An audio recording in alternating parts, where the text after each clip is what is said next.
Springtime for sea monsters.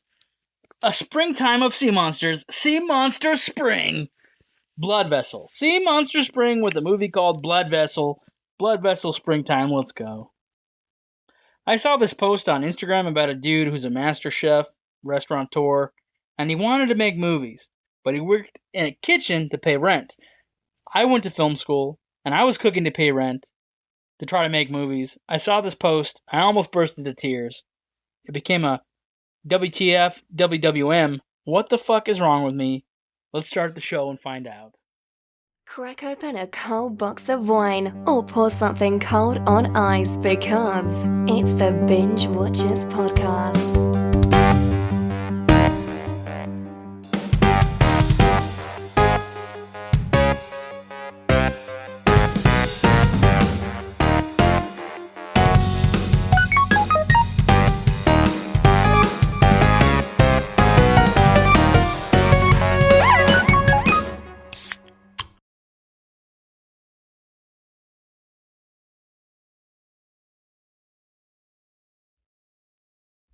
Home video headlines.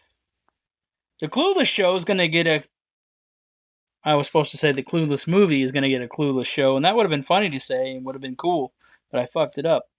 Clueless show with the Clueless star Alicia Silverstone. Sure, why not?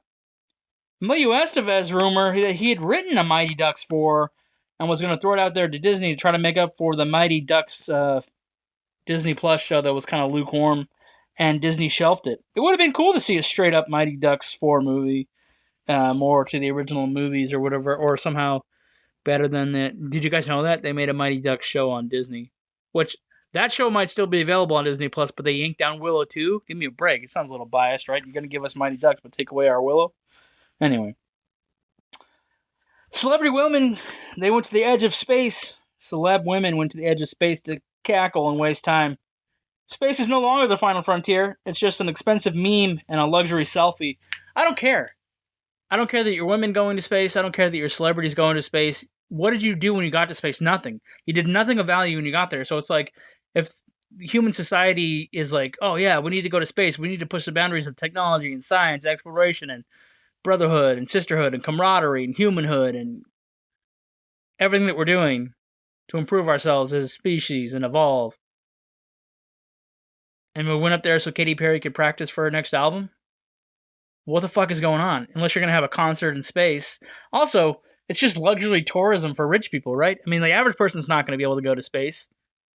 And they just keep promoting it. Like, oh yeah. And it's just that little bubble. It's just that little place between the atmosphere and outer space where it gets weightlessness. So truly, is it really in space? I don't know. But I'm bummed out. I mean, if that's all we're going to see on TV and that's what we're doing with space, then forget it. Nobody's going to care. Anyway. In other space news, Roto the Hutt, Jabba the Hutt's son, he's going to be beefed out like a gladiator in a Star Wars movie played by that beefy chef dude from The Bear. That's good news about space. Anyway. Trivia time, formerly Savage Stats. The movie of the week, what's tonight's movie? A lifeboat full of survivors get on board a German boat that's crawling with vampires during World War II in this movie called Blood Vessel. Scenes were filmed on the HMS Castlemaine, a fully restored WWII Bathurst-class corvette, currently docked at Gem Pier in Williamstown. The director is actually a special effects dude from Australia. He worked on Star Wars Episode 2, Episode 3, and the Babadook. His name is Justin Dix, but that's Dick, D-I-X, but it sounds like the word dick to me. The cast included Alyssa Sutherland. She's an Australian actress. She might be best known as Ellie in Evil Dead Rise, the 5th installment of the Evil Dead franchise. Blood Vessel premiered on the closing night of FilmQuest in 2019 in Provo, Utah, where it was nominated for 11 awards, winning for Best Art Department, Best Costume, and Best Supporting Actress for Sutherland herself. The film was released on July 21st in 2020 via on-demand Shudder. You know Shudder? It's like for horror movies. It's like a horror movie app. All right, we'll be back with our favorite bits from Blood Vessel, the Vampires at Sea movie. Right after these messages, we are brought to you tonight by Hims Sexual Health. You can use our promo code BWPod. Let's get to the messages.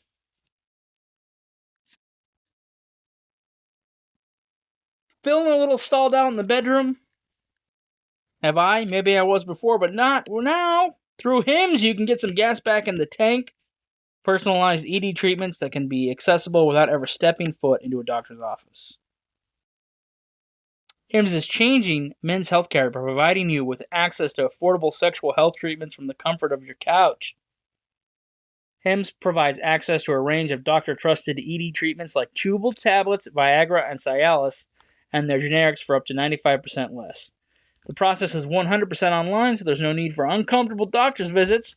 Just fill out the intake form on their site, and a medical provider will determine the right treatment option for you. If prescribed, you're going to get free shipping on your medication, so it ships directly to you for free. No insurance is needed, and one low price will cover everything from treatments to ongoing care. With hundreds of thousands of trusted subscribers, Hims can help you find the ED option that works for you. And now a call to action with a disclaimer, bros. Start your free online visit today at hims.com/bwpod. That's hims.com/bwpod for your personalized ED treatment options. hims.com/bwpod. The featured products, compounded products which are not approved or verified for safety, effectiveness, or quality by the FDA. Prescription required. See website for details, restrictions, and important safety information. Price varies based on product and subscription. I'm trying to do the voice that you hear on the, those commercials. Anyway, all right. Back to our favorite bits from... I should really be monitoring the headphones, but I'm not. An airplane just flew overhead. I don't know if that got on the mic or not. We'll find out. Anyway, the pilot's like, I gotta get me some Hims. I just heard him say hims.com/bwpod. I need my Hims. The plane's gonna crash down here to get some ED treatment. Anyway, all right, we're going back to the show already in progress with our favorite bits from Blood Vessel. The vampire designs are killer. I think they were calling the dude Master. And it's kind of like a classic-looking, like Nosferatu, Dracula-type monster, gray in skin, a little bit scaly, but big giant ears, bat-like ears. So it was definitely like that bat humanoid style that we've seen in a couple of shows recently. But this is badass, dude. Anyway, so the vampire designs are killer. The tension is good. They ratcheted up the tension right in the beginning like a true thriller would. You're kind of like, there's conflicting goals of the soldiers involved. You don't know which way they're going to go. Obviously, Alyssa is captivating, naturally. We have a special rating on this show. It's binge now, binge later, binge never. I feel like this kind of lands ultimately...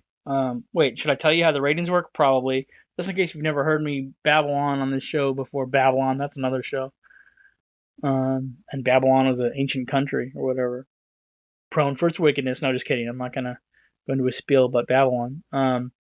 If you heard me rattle on, prattle on, make jokes on the mic or whatever, you've heard me talk about a movie rating system that we created. It's like binge now, binge later, binge never, watch it now, get around to it, or don't ever watch this thing, you can't get the time back.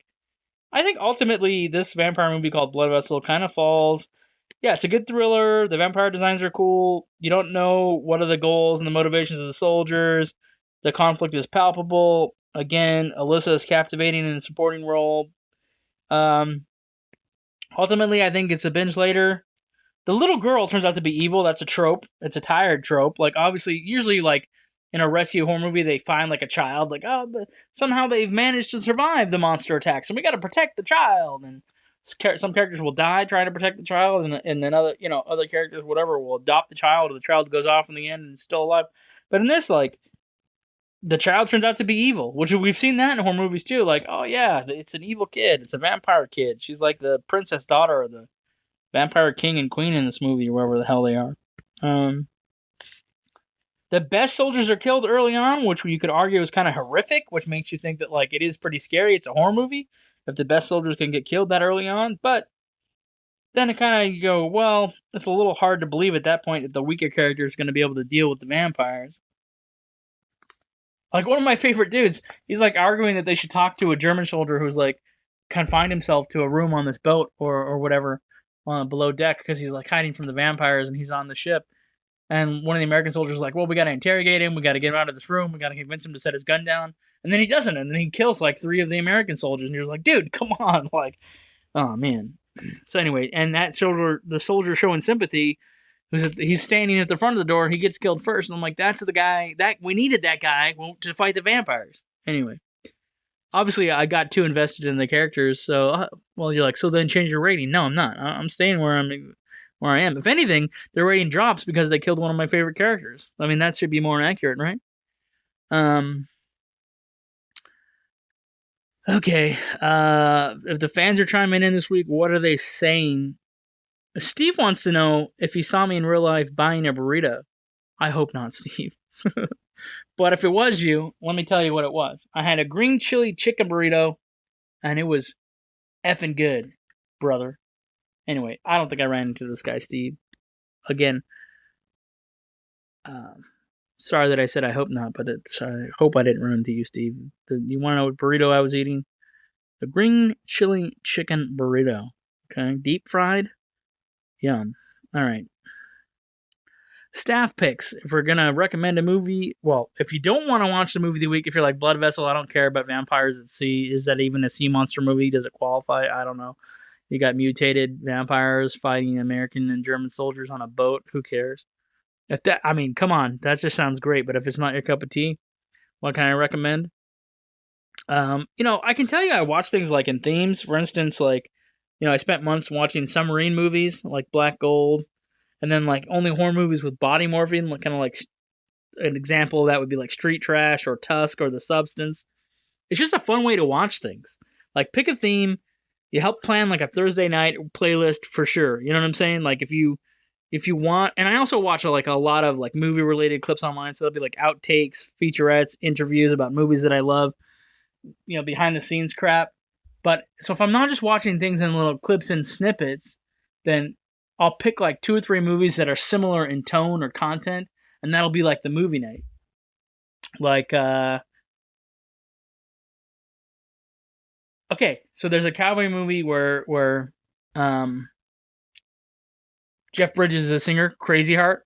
It's one of my favorite movies, but it's more like a kind of a sad drama about a washed-up country singer. So then I would take that and watch A Star Is Born, the one with Bradley Cooper, because he's kind of a washed-up, famous cowboy singer who has problems. So those 2 movies are kind of related. So like, oh, put those 2 together, you got a good movie night. You know what I'm saying? Like, you just match movies with what they are. And pick a theme. It helps you're like, because if you're just scrolling endlessly through 300 titles that you've already watched, or you just get like overwhelmed by the number of titles available on anything, on Netflix, Hulu, Prime, whatever it is, Disney Plus, Max. You're just like, you can't break it down to watch anything, and you just end up. I think what most people do is they end up watching a show. They'll go into an episodic, and they'll just be watching Silicon Valley or White Lotus or The Office or whatever. They'll just fall back on like an episode show, or maybe that might be one of the reasons that true crime shows are actually truly popular, is because it just delivers bite-sized little episodic pieces of a thing, and so you don't overthink it. So if you just compile your movie playlist on a theme, like, oh, it's a Final Girl movie, so let's get 3 movies with 3 good Final Girls, like Friday 7, or the movie The Final Girls, or Happy Death Day Part 2, like, and then boom, you got 3 movies that are compiled thematically together that are going to be a fun night, and that's how I think you should set it up, and then you won't ever fail yourself. You set up for success for movie night. It's kind of a dumb trivia game playing thing, but it's the way to watch movies, I think. Anyway, in closing, spend less time with me. Get out there, tear it up. If anxiety is crippling you, try to overcome the anxiety long enough just to get out there for happy hour.